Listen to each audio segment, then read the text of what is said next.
ఈ రోజు life line లో లేటెస్ట్ సర్జరీస్ అలాగే రోబోటిక్ ఇంపార్టెన్స్ గురించి తెలుసుకుందాం. మనతో పాటు స్టూడియోలో అందుబాటులో ఉన్నారు డాక్టర్ కృష్ణ కిరణ్ గారు ఫ్రమ్ మెడికోర్ హాస్పిటల్స్ నుంచి. ఆయన అడిగి మరిన్ని విషయాలు తెలుసుకుందాం. అలాగే మీకు ఈ టాపిక్ గురించి ఎటువంటి డౌట్స్ ఉన్నా స్క్రీన్ మీద స్క్రోల్ అవుతున్న నెంబర్స్ కి కాల్ చేయొచ్చు. నమస్తే sir, welcome to the studio. So first of all ఈ నార్మల్ జాయింట్ రీప్లేస్మెంట్ కి రోబోటిక్ జాయింట్ రీప్లేస్మెంట్ కి డిఫరెన్స్ ఏంటి సార్? రోబోటిక్ జాయింట్ రీప్లేస్మెంట్ సర్జరీలో మనము వర్చువల్ ప్లానింగ్ చేస్తామమ్మా. Either CT based or image free techniques ఉంటాయి. అండ్ ఇంట్రా ఆపరేటివ్గా surgery చేసినప్పుడు ఫస్ట్ పేషెంట్ అసెస్మెంట్ చేసిన తర్వాత ప్లాన్ చేస్తాము. ప్లాన్ చేసిన తర్వాత బోన్ కట్స్ అవన్నీ కూడా రోబోటిక్ ఆర్మ్ ద్వారా నిర్వహించడం జరుగుతుంది. అసలు ఈ సర్జరీస్ సజెస్ట్ చేసే ముందు పేషెంట్ కండిషన్స్ ఏమేమి ఇన్సిడెంట్స్ని కన్సిడర్ చేస్తూ ఉంటారు, అలాగే అదర్ రిలేటెడ్ ప్రాబ్లమ్స్ ఏం ఉండకూడదు అసలు ఆ పేషెంట్కి? సో జనరల్గా పేషెంట్స్ నీ పెయిన్ కానివ్వండి, హిప్ పెయిన్ కానివ్వండి, వీటితోటి బాధపడుతున్నట్లయితే ఈ ఇబ్బంది చాలా రోజులు బట్టి ఉండి అన్ని రకమైనటువంటి నాన్ ఆపరేటివ్ పరిష్కారాలు ఏవైతే ఉంటాయో ఫిజియోథెరపీ, మెడికేషన్, వీటన్నిటి ద్వారా కూడా రిలీఫ్ రాలేదు అన్నప్పుడు, వీళ్ళకి నిద్ర పట్టట్లేదు, రోజు మాత్ర వేసుకుంటే కానీ పెయిన్ ఎక్కువగా ఉంది అన్న పరిస్థితి వస్తే ఇట్లాంటి వాళ్ళకి నీ ఆర్ హిప్ రీప్లేస్మెంట్ సజెస్ట్ చేయడం జరుగుతుందమ్మా. అండ్ రీసెంట్ టైమ్స్లో మనం ఎక్కువ చూస్తున్నాము ఎర్లీ ఏజ్లోనే ఈ మోకాళ్ళ నొప్పి, తొంటి నొప్పి ఇలాంటివన్నీ వస్తూ ఉన్నాయి. అసలు ఎందుకు, రీజన్స్ ఏంటి సార్? హిప్ ఆర్థరైటిస్ ఎక్కువ మన కంట్రీలో ఉండదమ్మా, కానీ హిప్ ఏవాస్కులర్ నెక్రోసిస్ అని ఎక్కువ చూస్తున్నాము. ఇది బహుశా కోవిడ్ తర్వాత చాలామంది కోవిడ్కి గురైనట్టున్నారు. చాలామందికి స్టిరాయిడ్స్ యూజ్ చేయవలసిన అవసరం వచ్చింది. ఈ స్టిరాయిడ్ యూసేజ్ వల్ల ఏమవుతుందంటే కొంతమంది ప్రీడిస్పోజ్ పేషెంట్స్లలో బాల్ డ్యామేజ్ అవ్వడము, దానివల్ల కొలాప్స్ అవ్వడము, హిప్ జాయింట్ తొందరగా అరిగిపోవడం అనేవి జరుగుతుంటాయి. రెండవది ఏంటంటే వ్యాక్సిన్ రిలేటెడ్ ఉండొచ్చు, మనకి క్లియర్గా తెలియదు అది. అయితే డెఫినెట్గా ఏవాస్కులర్ నెక్రోసిస్ ఇన్సిడెంట్స్ వల్ల యంగ్ పేషెంట్స్ లోపల హిప్ ప్రాబ్లమ్స్ ఎక్కువ అవడం చూస్తున్నాం.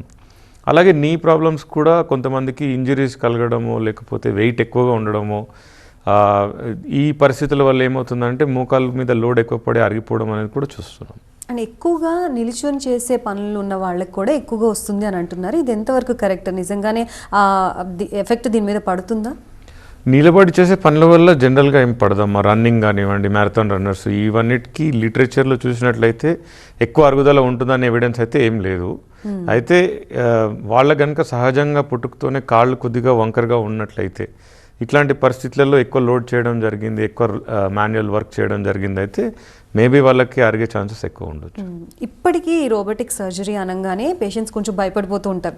సో ఆ లోపల అసలు ఏం జరుగుతుంది, అసలు ఆ ప్రొసీజర్ అంతా ఏ విధంగా ఉంటుంది సార్? వన్స్ రోబోటిక్ సర్జరీ చేయాలని ఒక పేషెంట్ని లోపల తీసుకెళ్ళిన తర్వాత ప్రొసీజర్ ఏ విధంగా ఉంటుంది?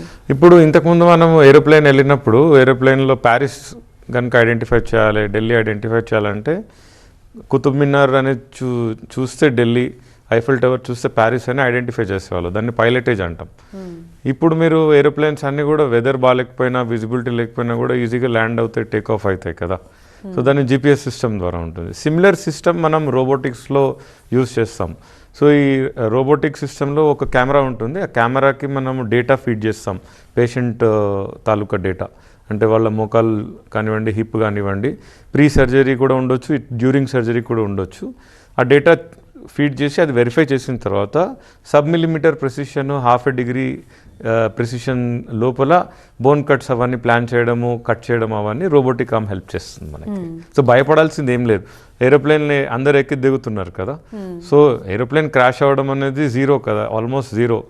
క్రాష్ అయితే ప్రాబ్లం అవుతుంది. సిమిలర్గా రోబోట్ ఎట్లా యూజ్ చేయాలో తెలియకపోతే ప్రాబ్లం అయ్యే ఛాన్సెస్ ఉంటాయి. సో మంచి కారు లేకపోతే ఏరోప్లేన్ కొనుక్కున్నంత మాత్రాన మీరు డ్రైవర్, పైలట్ ఎలాగైతే అవ్వరో, అట్లాగే కాస్ట్లీ రోబోట్ కొన్నంత మాత్రాన సర్జరీ రాదు.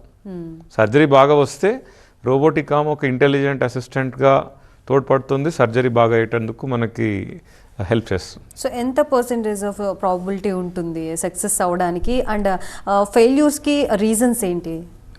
సో జనరల్గా any joint replacement surgery, conventional కానివ్వండి, రోబోటిక్ కానివ్వండి, 99% కంటే ఎక్కువ సక్సెస్ రేట్సే ఉంటాయి. మోస్ట్ కామన్ ప్రాబ్లమ్స్ రెండు విధాలుగా ఉంటాయి. ఒకటి ఏంటంటే పేషెంట్ రిలేటెడ్ ప్రాబ్లమ్స్ ఉంటాయి.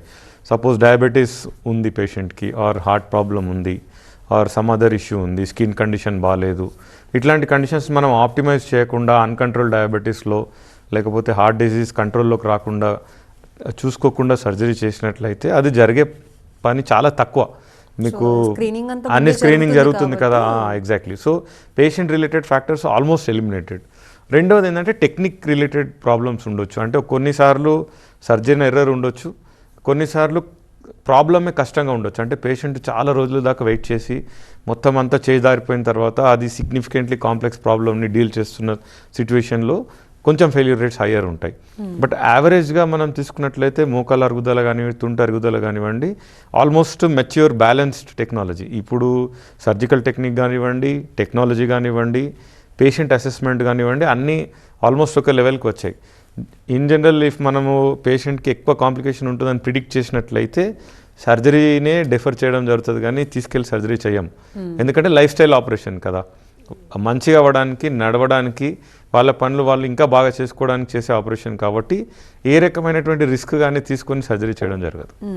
అలా చేస్తే కనుక ఇప్పుడు ఉన్న లైఫ్ టైం కూడా పోయే ఛాన్సెస్. ఎగ్జాక్ట్లీ కదా. మనం ఇప్పుడు హై రిస్క్ పేషెంట్ ఉన్నారు, డయాబెటీస్ కంట్రోల్లో లేదు, అట్లాంటి వాళ్ళకి సర్జరీ చేస్తే మరి ఇన్ఫెక్షన్ రిస్క్ ఎక్కువ అవుతుంది కదా. సో మెటబాలిక్ హెల్త్ కనుక సరిగా లేకపోతే ఫస్ట్ దాన్ని ఆప్టిమైజ్ చేయడం, ఒక 3 months ఆగుతాము, ఫిజిషియన్ కన్సల్టేషన్ తీసుకుంటాము, కొద్దిగా లైఫ్ స్టైల్ చేంజెస్ సూచిస్తాము, వెయిట్ తగ్గమని చెప్తాము, లేకపోతే డయట్ మారుస్తాము, షుగర్ కంట్రోల్ చేస్తాము, అయినాక చేస్తాం సర్జరీ. అండ్ చాలా మంది పేషెంట్స్ అంటుంటారు జాయింట్ రీప్లేస్మెంట్ అని అంటేనే భయపడే వాళ్ళు ఏం చెప్తారంటే ఇంకొన్ని రోజులు అవి చేయించుకుందాంలే, తర్వాత చేయించుకుందాంలే అని అంటుంటారు. లేదంటే ఇంకెన్ని రోజులు ఉంటాను అని అనే మైండ్ సెట్తో ఉంటారు. సో అలాంటి పేషెంట్స్ ఎవరైనా వస్తూ ఉంటారా, ఇలాంటి మాటలు వింటుంటారు? డెఫినెట్గా వస్తారు. ఇది ఎందుకంటే ఇగ్నోరెన్స్ ఉన్న దగ్గర మీకు కరెక్ట్ డెసిషన్ మేకింగ్ ఉండలేదు కదా. సో వీళ్ళకు ఉండేటువంటి ఇన్ఫర్మేషన్ పోర్టల్స్ ఏముంటాయి, టీవీలో ఎక్కడో చూసి ఉండొచ్చు, ఎవరో పక్కింటి వాళ్ళు సర్జరీ చేయించుకుని వాళ్ళ కాంప్లికేషన్ అయి ఉండొచ్చు, లేకపోతే ఉన్న వాళ్ళు ఎవరైనా కూడా మన దేశంలో ప్రతి ఒక్కరికి ఒపీనియన్ ఉంటుంది కదా. సో మిమ్మల్ని అడిగితే మీరు ఒకటి చెప్పొచ్చు, లేదు చేయించుకుంటే ఉన్నదానికంటే వర్స్ అవుతాయని చెప్పు ఉండొచ్చు. సో వాళ్ళ యొక్క ఎక్స్పీరియన్స్ని బట్టో, లేకపోతే వాళ్ళకి సలహా ఇచ్చే వాళ్ళ ఎక్స్పీరియన్స్ని బట్టి వీళ్ళు మెంటల్గా ముందే ఫిక్స్ అవుతారు, నాకు ఆపరేషన్ వద్దు, చేయించుకుంటే నేను ఉన్నదానికంటే వర్స్ అవుతాను. కొంతమందికి జెన్యున్గానే నాకేమన్నా అయిపోతుందేమో, నేను బెడ్ రిడన్ అయిపోతానో, లేక నాకు చేసేవాళ్ళు ఎవరు లేరేమో, ఆర్ బాత్రూమ్కి ఎలా వెళ్ళగలుగుతాను, ఇలాంటి అపోహలన్నీ ఉంటాయి. ఇప్పుడున్న పరిస్థితిలో వితిన్ 24 hours పేషెంట్లు ఇంటికి వెళ్ళిపోతున్నారు. మినిమం పెయిన్ ద్వారా ఆపరేషన్ చేయడం జరుగుతుంది. పెయిన్ కూడా చాలా తక్కువ ఉంటుంది, ఎందుకంటే మల్టీమోడల్ పెయిన్ మేనేజ్మెంట్ స్ట్రాటజీస్ ఉంటాయి. వాళ్ళకి ఇంజెక్షన్ చేయడము, అనస్థీసియా ద్వారా బ్లాక్స్ ఇవ్వడము. సో బ్రెయిన్కి ఎలా తెలుస్తుంది సర్జరీ అయినట్టు? చూడదు కదా బ్రెయిన్. బ్రెయిన్కి తెలియడం ఎట్లాగా, లోకల్గా నొప్పి ఉంటేనే తెలుస్తుంది. నొప్పి కనుక మనం లేకుండా చేసినట్లయితే అసలు బ్రెయిన్కి సర్జరీ అయినట్టు కూడా తెలియదు. సో ఇప్పుడున్న పెయిన్ మేనేజ్మెంట్ ప్రోటోకాల్స్ తోటి అట్లా భయపడాల్సిన అవసరం లేదు, అనవసరంగా నొప్పి భరించాల్సిన పర్యంతం కూడా లేదు, వాళ్ళకి కావాల్సిన పనులు చేసుకోవచ్చు ఈజీగా. సో ఇవాల్యుయేషన్ చేయించుకుని ఫిట్ కనుక ఉన్నట్లయితే, ఇబ్బంది పడుతున్నట్లయితే ఏ రకమైనటువంటి మోమాటం లేకుండా సర్జరీ చేయించుకోవచ్చు అని చెప్తున్నాను. సో వాళ్ళు ఎలా మౌల్డ్ చేస్తారు, ఇవన్నీ చెప్తారా, వాళ్ళకి ఎక్స్ప్లెయిన్ చేస్తారా? అన్నీ చెప్తాము, వాట్ టు ఎక్స్పెక్ట్, ఎన్ని రోజులు పడుతుంది రికవర్ కావడానికి, ఎన్ని రోజులు ఏం చేయాలనేది ప్రాపర్ ప్రోటోకాల్ ఉంటుంది. సర్జరీ ఓన్లీ 1 hour కదా, but the process is 3 months, అంటే కొన్ని వేల గంటలు. సో పేషెంట్ని ప్రీ సర్జరీ నుంచి కూడా వాళ్ళని ఆప్టిమైజ్ చేయడము, హై ప్రోటీన్ డైట్స్ పెట్టడము, అమైనో యాసిడ్స్ పెట్టడము, స్వెల్లింగ్ రిడక్షన్ ప్రోటోకాల్స్, స్టాకింగ్స్ వేయడము ఒక 2-3 weeks ముందు నుంచి స్టార్ట్ అవుతుంది. Once they are mentally prepared, medication కూడా ఉంటుంది, అంటే పెయిన్ మేనేజ్మెంట్ మెడికేషన్ ముందు కూడా స్టార్ట్ చేస్తాం. దీన్ని ప్రీఎంప్టివ్ అనాల్జెసియా అంటారు. అంటే before the pain happens we're already modulating the pain. ఎట్లా వెళ్ళాలి, స్పైన్లోంచి వెళ్తుంది కదా, ఇప్పుడు నర్వ్స్ ద్వారా వెళ్ళి స్పైన్లో గేట్ నుంచి పెయిన్ సిగ్నల్ వెళ్తుంది. ఆ సిగ్నల్ నమ్మవడానికి ముందు నుంచి మెడికేషన్ స్టార్ట్ చేస్తాం. ప్లస్ సర్జరీ చేసేటప్పుడు small incision surgery, robotic surgery, minimal cuts ద్వారా, మినిమల్ సాఫ్ట్ టిష్యూ రిలీజ్ ద్వారా మన సైడ్ నుంచి మనం చేయవలసింది చేస్తాం. తర్వాత పోస్ట్ సర్జరీ పెయిన్ మేనేజ్మెంట్కి మళ్ళీ మెడికేషన్స్, బ్లాక్స్ అవి ఉంటాయి. సో దీని ద్వారా ఏంటంటే బ్రెయిన్కి అసలు సర్జరీ అయినట్టు సిగ్నలే మనము మినిమైజ్ చేసినట్లయితే రికవరీ కూడా క్విక్గా ఉంటుంది పేషెంట్స్కి. ఈ అవగాహన అదంతా మనకు లాస్ట్ 10 yearsలో బాగా పెరిగింది. ఈ multimodal pain management, anaesthetist involve అవ్వడము, పెయిన్ మేనేజ్మెంట్ స్పెషలిస్ట్ ఇన్వాల్వ్ అవ్వడము, డాక్టర్స్ సర్జరీ కూడా కట్స్ మినిమంగా చేసి, ఈ రోబోటిక్ ద్వారా మనకేంటంటే ఇప్పుడు రిలీజెస్ అవసరం లేని కాడ చేయం, బోన్ కట్ కూడా మినిమల్గా ఉంటుంది. సో ఎవ్రీథింగ్ క్యాలిబ్రేటెడ్ ఉంటుంది కాబట్టి రికవరీ కూడా ఫాస్ట్ ఉంటుంది. సో దీన్ని enhanced recovery after surgery protocol అంటారు, ERAS. ఓకే. సో ఇది ప్రతి ఒక్క యూనిట్లో ఇప్పుడు మనం హైదరాబాద్ కనుక తీసుకున్నట్లయితే ఢిల్లీ, బాంబే, చెన్నై ఇట్లాంటి మెట్రోస్ అన్నిట్లో కూడా అన్ని టాప్ హాస్పిటల్స్ అన్ని ఫాలో అయ్యేటటువంటిది ఎన్హాన్స్డ్ రికవరీ ప్రోటోకాల్. సో జనరల్గా సివియర్ పెయిన్ ఉండడము, అబ్బో మేము నడవలేకపోతున్నాము, బెడ్ రిడెన్ అయిపోయాము, బెడ్ రెస్ట్ అవసరమా అని అడుగుతారు. చాలామందికి ఏంటంటే బాత్రూమ్కి మేము వెళ్ళగలుగుతామా లేదా అనేదే క్వశ్చన్ ఉంటుంది. అంటే ఎవరికి అది ఇష్టపడరు కదా ఇంకోళ్ళ ద్వారా చేయించుకోవాలనేది. 3-4 అవర్స్లోనే నడుస్తారు, మీరు మీ పని మీరు చేసుకోగలుగుతారు. మేబీ ఆడవాళ్ళు అయితే వంట చేయాలని అనుకుంటే వాళ్ళు మేబీ 4 to 6 weeks పట్టొచ్చు. ఉద్యోగాలకు వెళ్తున్న వాళ్ళు ఆడవాళ్ళైనా మగవాళ్ళైనా వాళ్ళకు ఒక 2-3 months పట్టొచ్చు అని చెప్పి మనం కనుక రీఅష్యూరెన్స్ ఇచ్చి పెయిన్ మేనేజ్ చేస్తాము, థెరపీ మినిమల్గా ఉంటుంది అని చెప్పి చూపించినట్లయితే చాలామంది సర్జరీ చేయించుకుంటారు. రైట్, డిస్కస్డ్ అసలు ఇలాంటి 100%లో ఒక 50% మనం సర్జరీకి ఇస్తే ప్రీ అండ్ పోస్ట్ కేర్ ఎక్కువగా తీసుకోవాలని అనిపిస్తోంది మీరు చెప్పిన దాన్ని బట్టి చూస్తే. అండ్ ఈ రివిజన్ హిప్ రీప్లేస్మెంట్ అంటే ఏంటి డాక్టర్?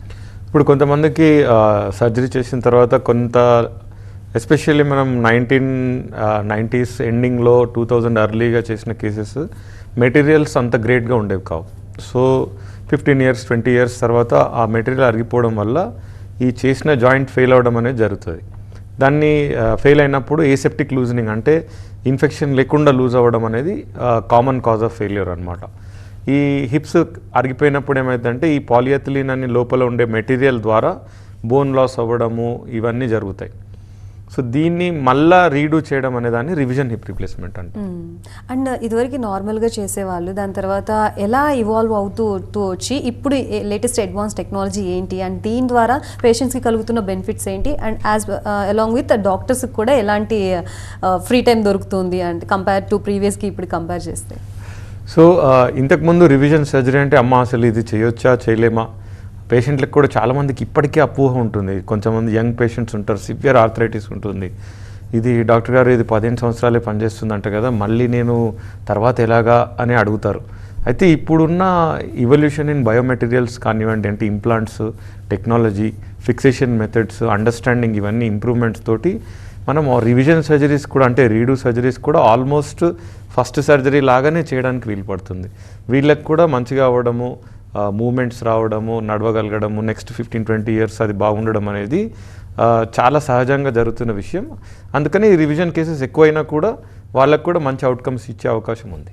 అసలు ఈ రిలేటెడ్ ప్రాబ్లమ్స్కి ఫిజియోథెరపీ ఎంతవరకు హెల్ప్ అవుతుంది డాక్టర్? సో ఫిజియోథెరపీ చాలా ఇంపార్టెంట్ అమ్మా, ఎందుకంటే మసిల్ మెయింటెనెన్స్ ఉంటేనే మీకు లాంజివిటీ అనేది ఉంటుంది. అంటే ఇప్పుడు leg muscles especially gluteus maximus, quadriceps, hamstrings, calf muscles ఇవన్నీ మేజర్ మసిల్స్. సో మీరు తినే ఆహారం కూడా చాలా వరకు ఈ మసిల్స్ తీసుకుంటాయి.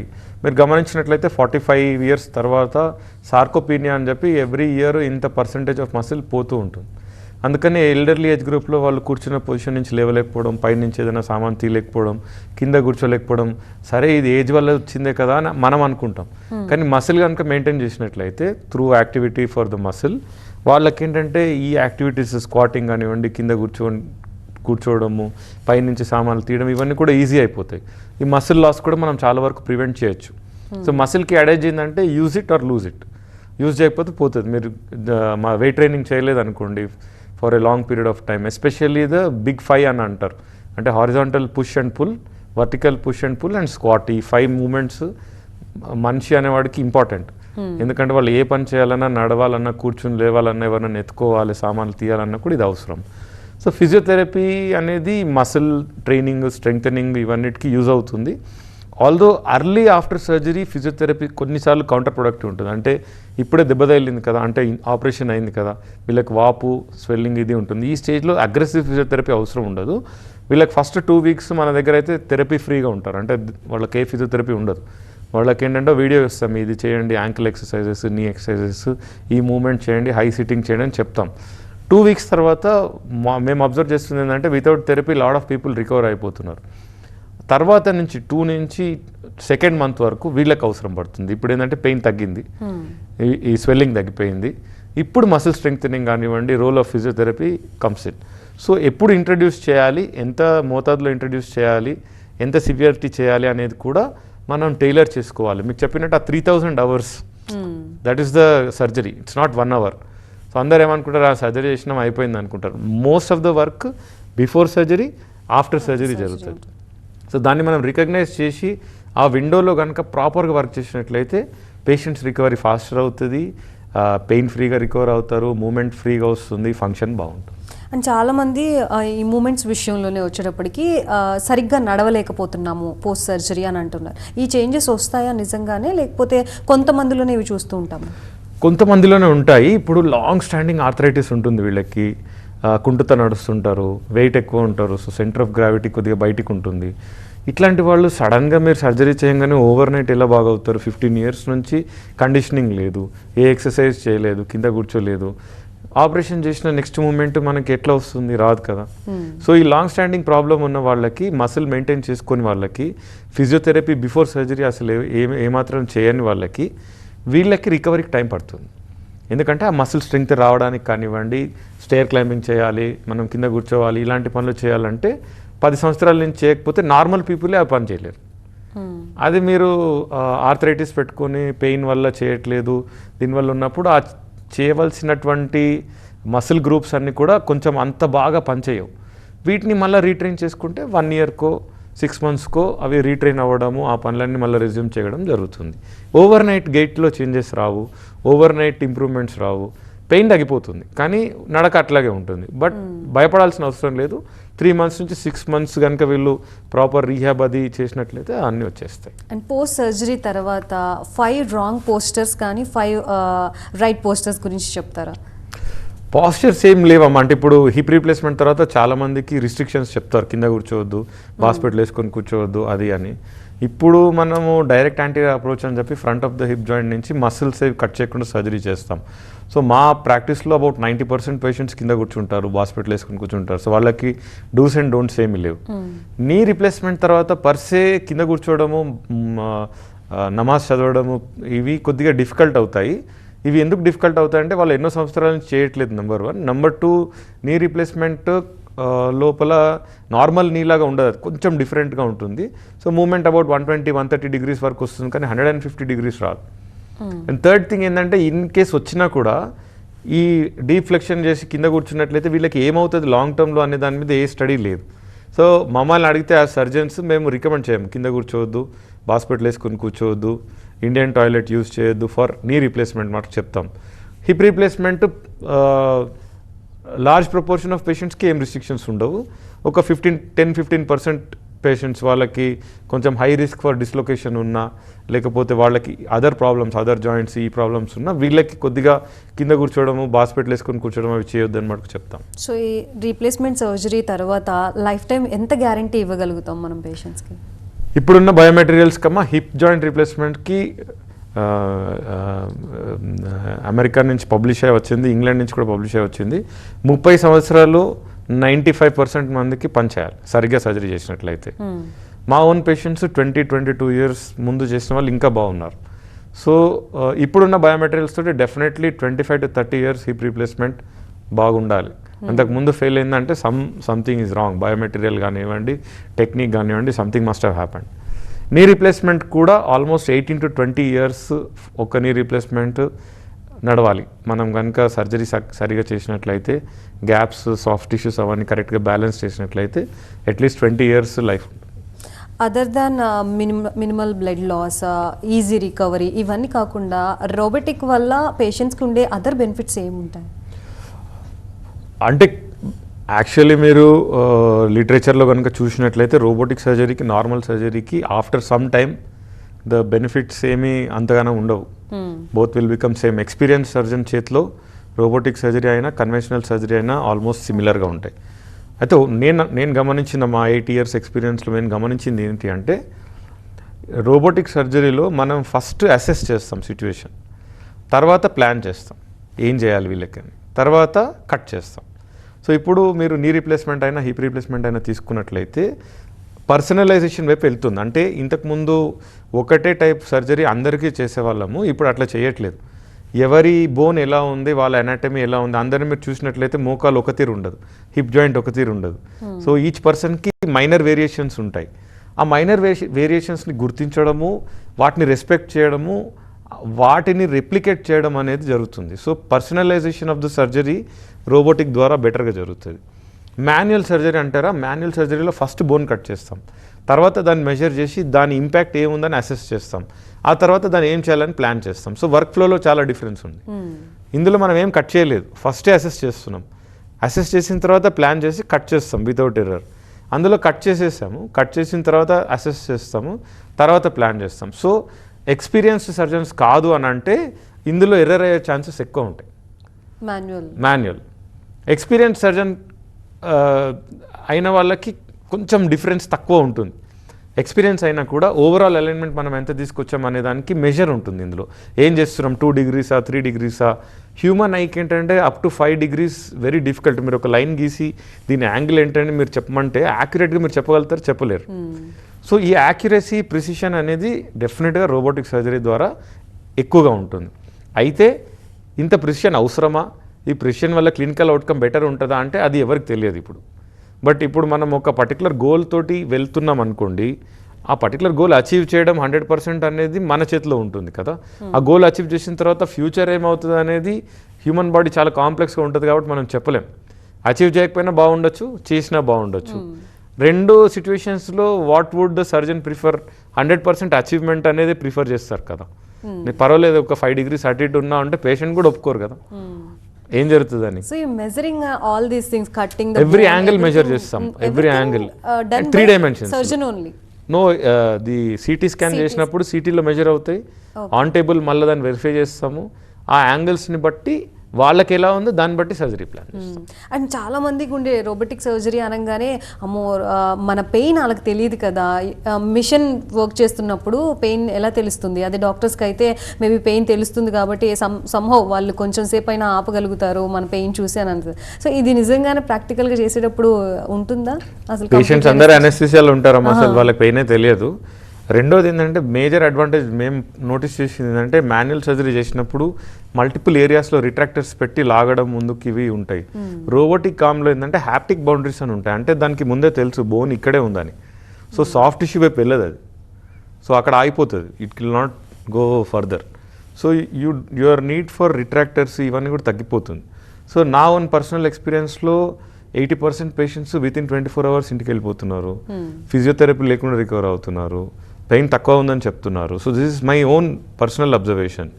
మీరు కనుక ఓవరాల్ లిటరేచర్ చూసినట్లయితే నాట్ మచ్ డిఫరెన్స్ అని చెప్పి వస్తుంది. After 6 months or 3 months there is not much difference, అన్నీ ఒకటే ఉన్నాయి, సేమ్ ఉన్నాయని చెప్పి వచ్చింది. Currently we don't know whether it justifies the cost. But surgical ప్రాక్టీస్లో ఎప్పుడు ఇండివిజువల్ ప్రాక్టీస్ చూసుకోవాలి. మీది 10 years బ్యాక్ మీది ఎలా ఉండింది, పేషెంట్స్ ఎలా ఉన్నారు, ఇప్పుడు ఎలా ఉన్నారు, అప్పుడు డిశ్చార్జ్ డేస్ ఎన్ని పడుతున్నాయి, ఇప్పుడు ఎంతమంది డిశ్చార్జ్ అవుతున్నారు, ఇప్పుడు రికవరీ ఎలా ఉంది, అవన్నీ మీరు రెగ్యులర్గా చూసుకోవాలి. కొంతమంది పేషెంట్స్ ఇంతకుముందు చేయించుకున్న వాళ్ళు ఇప్పుడు రోబోటిక్ ద్వారా చేయించుకున్నారు, కొంతమంది మాన్యువల్ చేయించుకున్న వాళ్ళు రోబోటిక్ ద్వారా చేయించుకున్న వాళ్ళు, వాళ్ళ దగ్గర వచ్చిన ఫీడ్బ్యాక్ ఏంటంటే 80% మంది రోబోటిక్ బెటర్ ఉందని చెప్తున్నారు, 15% మంది దెర్ ఇస్ నో డిఫరెన్స్ అని చెప్తున్నారు, ఒక 5% మంది ఇది ఎక్కువ పెయిన్ఫుల్ అని చెప్తున్నారు. సో 80%కి ఎక్కువ వాల్యూ ఉంటుంది కాబట్టి మేము ఆ 80% వైపు వెళ్తాం. Right, thank you so much doctor గారు for being here and explaining about all these things. Once again thank you so much. Thanks అమ్మా. సో చూసారు కదా, ఇది ఇవాల్టి లైఫ్ లైన్. మరొక లైఫ్ లైన్తో మళ్ళీ కలుద్దాం. అప్పటి వరకు చూస్తూనే ఉండండి TV9.